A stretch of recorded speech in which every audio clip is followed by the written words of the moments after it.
گاؤں کے ایک چھوٹے گھر کے شہر میں ایک مرغا اکڑ کر ایسے چل رہا ہے جیسے بادشاہ ہو۔ اچانک مرغی چیختی ہے، سنتے ہو تم سارا دن بس اکڑ دکھاتے ہو، دانا کب چگتے ہو؟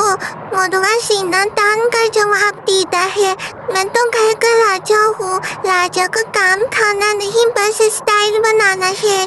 ان کا پیارا چوزا دوڑتا ہوا آیا اور بولا، امی ابو آپ دونوں دن بھر لڑتے رہتے ہیں، میں اسکول جاؤں یا مرغی کا کھیت سنبھالوں؟ دادی امی وہی سب باتیں سن رہی تھی۔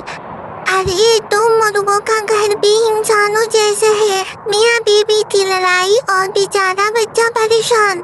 مرغی غصے میں آ کر دانا مرغی کے آگے پھینکتی ہے، لو جی راجا جی، آپ کا تاج محل، چاول اور دانا۔ مرغا پھسل کر ماں کے گلے میں جا گرتا ہے۔ چھپاک! چوزا زور زور سے ہنستے ہوئے لوٹ پوٹ ہو جاتا ہے۔ دیکھا ابو، اسٹائل میں گر گئے۔